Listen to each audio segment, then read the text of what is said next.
If there is ever a time you need to advocate for yourself as a patient, it is certainly just after hearing the words, "You have cancer." Yet advocating yourself may be easier said than done, as chances are you may be scared, nervous, intimidated, and possibly needing to make big decisions about things you know little about. So how do you best advocate for yourself in these situations? We are discussing just that today in episode 14 of the Recovery Room podcast. You need to drive your train, advocating for yourself in healthcare. We are joined in this conversation by gynecological oncologist, Dr. Elizabeth Dickson.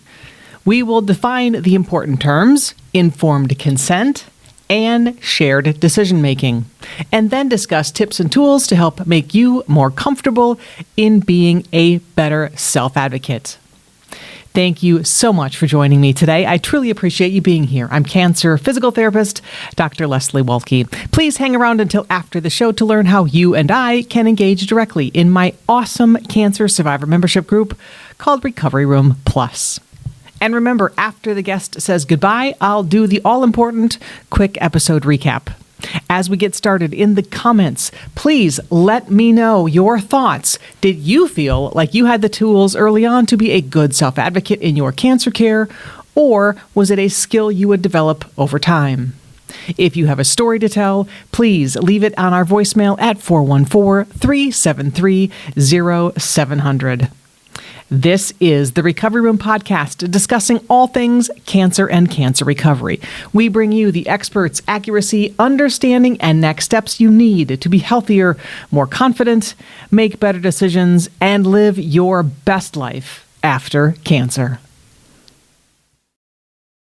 Welcome, everyone, to the Recovery Room podcast. Today, we are talking about informed consent, shared decision-making, which may not sound like sexy words, but in a world where people/patients need to advocate for themselves and or for their loved ones, this is critically important. So I am excited to welcome to the show Dr. Elizabeth Dickson. Dr. Dickson is a gynecological oncologist and really takes to heart all of these terms and is a specialist in helping people advocate for themselves in healthcare. Because healthcare is freaking complex. Cancer is freaking complex. It happens often very fast. It's traumatic. It's scary. And then we're like, oh, you need to advocate for yourself. People are like, I'm just trying to get my shoes on the right feet, man, and get to the right place at the right time. I don't have time for all this baggage. So anyway, so what I want to just start with is I'm just going to read verbatim the National Cancer Institute, which is here in the United States, the definitions for informed consent and then shared decision-making, so people kind of have a better idea of what they are. Because for we in healthcare, those are like first grade terms. It's just they roll off our tongue on a daily basis. But for people that walk into the system, that just get hit over the head with a sledgehammer going, oh, by the way, you have cancer. Now you have to make all of these life-altering decisions in a very short period of time. And it's like, what? Right.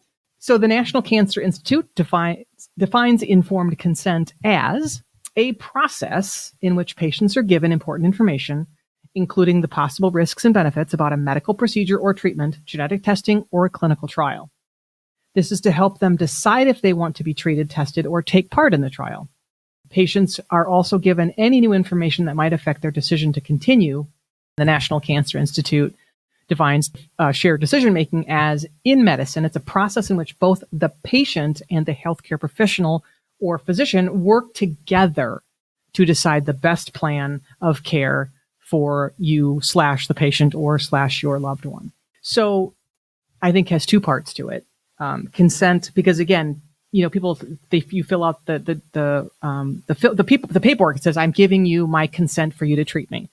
We can't, in healthcare, we can't do anything to you as a human without you saying, yes, I agree to this physical therapy technique, or yes, I agree to this surgery, or yes, I agree to this medication.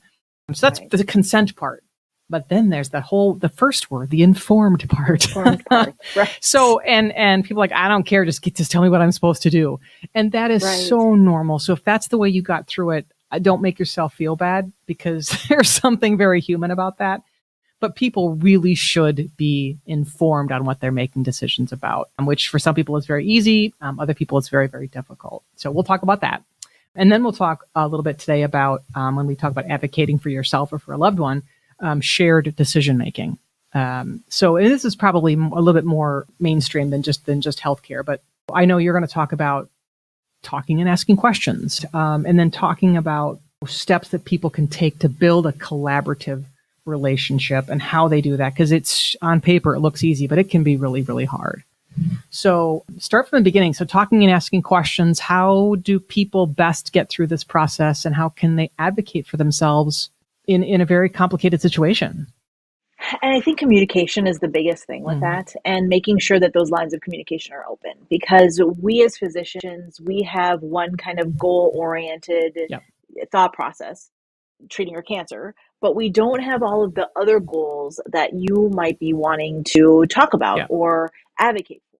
And so really letting us know and keeping that line of communication open is what really is important for kind of making sure that not only shared decision making, but also that you are aware of what's going to happen. So do we talk about, at the beginning when patients come into our office and it's their first meeting, they're not going to remember half of what I Right. say, just because all they hear is cancer and then the rest of it kind of goes out the Yep. window. And so at the end of that, can we go back over what the plan is? Can we go back over what your questions are? Yep. Can we answer, where you're coming at this approach to this diagnosis?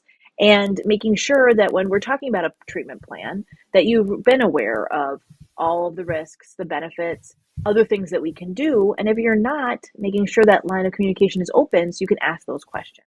Yeah. I think that really is the key, is making sure that you have an open line of communication. And then the other thing that I tell patients is, on that first visit, come with someone. Yes. Or if they can't come with you, have them on the phone. Yep. There is no problem putting someone on the phone, on speaker, making sure that they can be, that, the physician can hear them and they can hear the physician, but making sure somebody else is in the room with you. And some patients say, well, I don't have anybody. Well, then let us know that. And what we can do is, there are people in the cancer team called cancer nurse navigators who can be in there with you, who can help you advocate for yourself if you don't have anybody that you think you can lean on. Because you need somebody really with you on that first visit to kind of get down or jot down things. Yep. And whether it's someone of the team actually in the physician office, or whether it's someone on your team at home, maybe it's a pastor, maybe it's, somebody down the hallway, a friend, somebody, anyone, can kind of help you make those informed decisions. Yeah. Yeah. So again, I think step one, and it sounds easy, but if you are advocating for yourself, is to have somebody come with you. Right. A couple of points. First of all, they can write all this stuff down, and make sure they know what they're supposed to do. When you come here, you're not just going to be a fly on the wall. You're writing stuff down. Here's a pad of paper, or bring a pad of paper. Here's a pen. Right. So you write this stuff down, or you can write it down. They can listen, but just have a strategic plan about, okay, who's going to do what when we get in here. And I think sometimes it's easier. And again, it depends on who your person is. May not be easier for them, but sometimes it's easier for them to ask the more difficult questions. Like, how much is this going to cost me? What is my risk of dying from this? Sometimes it's easier to ask somebody that, that's not you. So if you have questions that you don't want to ask, tell them to ask it. They're not the ones sitting in the cancer chair. So that's okay, and highly recommended. And again, if you can't have somebody, or even if you can, as long as you tell whoever you're talking to that you're recording, you can record the conversation. Right. My God, our smartphones are fantastic. And I have been in consults where there's been 3 or 4 people on the telephone with we're all in different cities, but we're making a shared decision together. Right. And, the one person's the patient, but we're all helping that person make a decision. Right. It's just amazing. So you can absolutely do that. And most physicians and care team people know how to do a 3-way call on a cell phone now, right? We know how to do that. Absolutely. And it's totally legal and it's totally fine. And again, you can hit the record button as long as you tell the person that you're recording, they're not going to have a problem. And then you kind of highlighted on this too, is when you get finished, even if, Joe physician has their hand on the doorknob, say, just wait, I need 30 seconds. Can I please repeat back to you what you just said? And then either you can do that, or your person that came with you can do that. You can even ask the question. When I come here, when you and I are talking, if you're talking to your physician, what's a typical length of a visit? Do I get 3 minutes? Do I get 10 minutes? Because that's going to help you prioritize your questions. Like, I Right. need to know this before tomorrow. I need to know this to go back to work. I need to know this from whatever. Right. And then if there's still 5 more questions, how can I get those answered? Can I put them in the portal? Can I ask your nurse navigator? Can I ask your physician assistant? How do I get that? Because people are, physicians are awesome people. People that work in cancer care are awesome people. We want to answer your questions. Sometimes there just isn't enough time, or the right answers aren't. We just don't know the right answer yet. Right. So building that collaborative relationship will be really easy for some people and really difficult for some people, just because it will. Their personality or the personality of the person with the badge on that walks in the door. So what are some common challenges that people run into in advocating for themselves? I think one of the big ones is not feeling comfortable advocating for themselves. Yes, I think yes. having that barrier up, saying, I don't want to be a complainer. I don't want to be the patient who is asking for this. I don't think I can ask this question. I think that's the biggest one, because it's already set you up backwards to being able to try and advocate for yourself, because you're not asking those questions. That's the biggest one. And then to not have somebody be receptive on the other side to at least hearing you out. I think that's number 2. Because, and it's not that we're going to agree with you. Not everyone agrees. We're all human. We're all going to have our own opinions. We're not always going to agree with you. Just because you ask the question doesn't necessarily mean you're going to get the answer you want, but you should at least ask the question and be okay with that answer. Because, say, for example, and a perfect example of this is patients coming in and they're in the middle of treatment, but they need to go on vacation. They need to go on this trip. This trip has been planned for decades. It's a 50th anniversary trip. I have to go on this trip, but it falls smack dab in the middle of my chemo. What do I do? If you don't have the ability to ask that question, how are you going to know that we can work around that if you don't ask? And so I think, knowing what your goals are, knowing what's important to you, but then having the voice to be able to ask that question. Now, it could be that, hey, if we don't do your treatment on this day, it's going to be a detriment and we don't recommend it. In which case, that's not the answer you're looking for, but you at least know that's my risk if I don't do this treatment on this day. And that's informed consent. And it's informed consent. And shared it's like, decision. okay, fine. You can go on that trip, but if you don't have the chemo on this day, your risk of your cancer recurring is X. But you've at least asked that question. You've at least heard that information to make that answer or make that decision.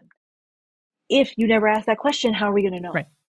Yeah, and on that vein, there are times you say we can totally put this back 3 or 4 days. We can't put it back 3 or 4 weeks, but we can certainly 3 or 4 days is not going to make a difference 5 years from now. Correct. And that's the majority of the time. Yeah. Honestly, that's the majority of the time, is that this is not time sensitive enough that you can't take this weekend and have your 50th wedding anniversary.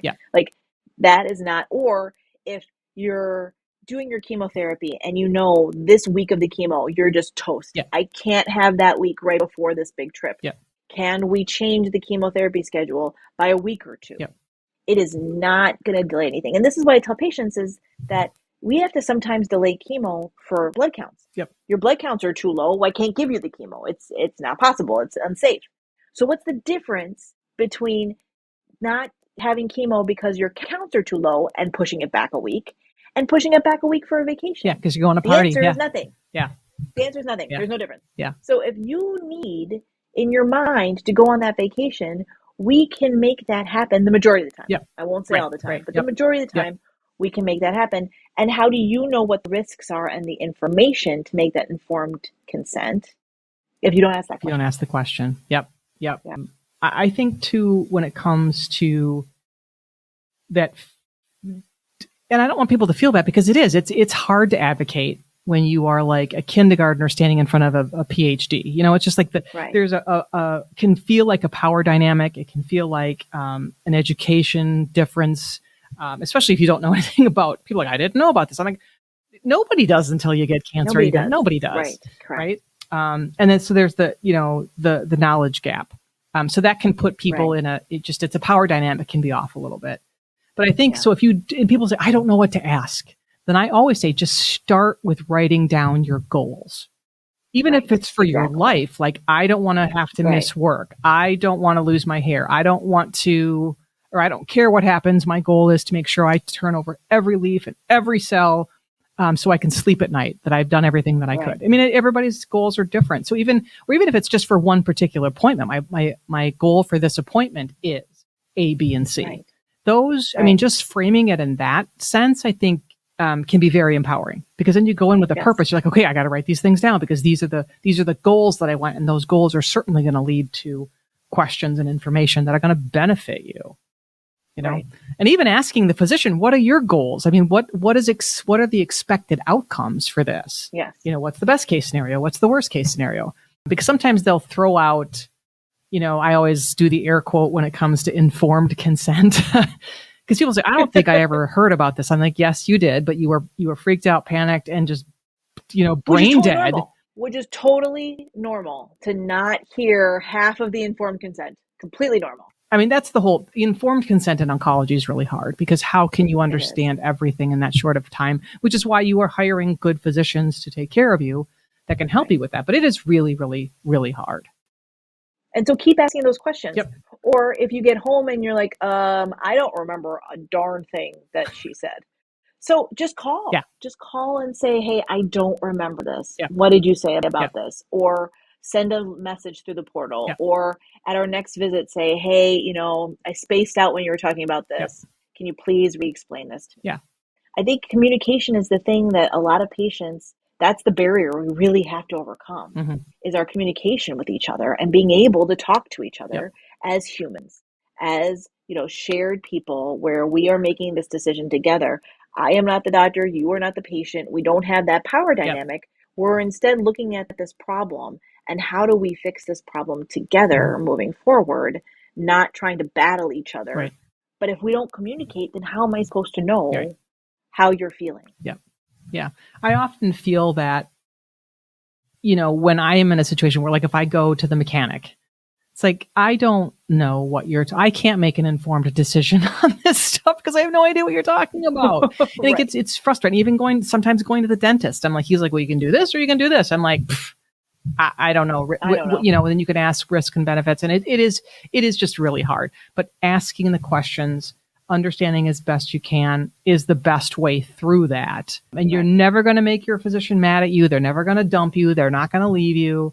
I often remind patients too, and the data is pretty clear on this, that if you look at the 1 through 5 rating of some physicians, you know, some will get 3, some will get 1s, and some will get all 5s, you know, as far as how good they are at bedside manner and stuff. The variability on that between physician to physician is huge. But it's huge, right? But when you look at the outcomes, like, okay, if they have 100 people and after 10 years, how many of those people are still alive? They're all about the same, right? So it's not about, okay, I flew from LA to New York and my flight was successful because when I got on the plane in LA, I got off in New York. Therefore, my flight was successful. But in between, you know, the flight attendant was crabby. Somebody spilled, you know, their beer on me. The flight was incredibly bumpy. It was hot. I mean, versus I sat in first class and I got, you know, so the experience can be so different. But, you know, what does success look like to you? You know, and how do you define that? And how does your practitioner, you know, define that? And we have some patients who don't give a hoot right. about your bedside manner. If you can tell me that you're going to take my cancer away, I don't care. Just come in here, do what you're supposed to do, get my cancer to go away. It does not matter. And we have some patients where that's all that matters is how they're talked to. And so it's all about goals and what your goals are. Yep, that's perfect. Can you share an example with us from your practice about maybe a successful patient advocacy story that you know of that may have made a difference for them and what their strategies were? So it kind of comes back to the vacation thing. So I had a patient who had a very large pelvic mass and it was kind of pushing on all her organs and things like that. And she had these 2 trips planned. And with the fact that it was pushing on organs, it was pushing on blood vessels, it was pushing on things. Obviously, as a doc, we get nervous that this is going to cause problems, right? And so we're like, you need to do this surgery. These are our risks of doing surgery now or waiting until after these trips. You know, we're worried that this could cause you harm. either with your bowel, your bladder, with your blood vessels. You could have a blood clot, like going through all of these risks. But doing these trips were very important to her, extremely important to her. So she knew about the risks.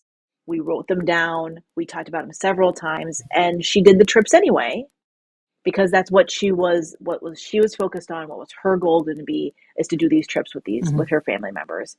And she had the surgery. None of the risks happened to her. Yep. Everything turned out just fine. And she was also able to go on those trips. Nice. So even though we're gloom and doom about what could potentially happen, it was the right thing for her. Yeah. She didn't have any of those problems, and she was able to do what she wanted, which was go on these trips with her family members and then have her surgery. And everything was just fine.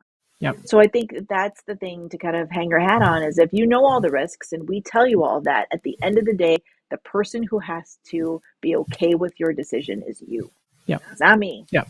It's you. Yeah. And if you're okay with your decision, knowing the risks, granted, it could have been very different for this patient. She could have had a complication. Right. She could have had a blood clot. She could have had all that stuff. But if you're okay with that, knowing that you went on these trips, which was what was important to you at the time, then that's, at the end of the day, what's going to make you be able to sleep at night, is that you made that decision for you. Not for anybody else, for you. Yep.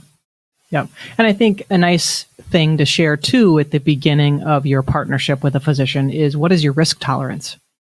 Right. You know, some people are like, hey, I don't care if there's a 50% chance I'm going to blow a vessel, I'm going.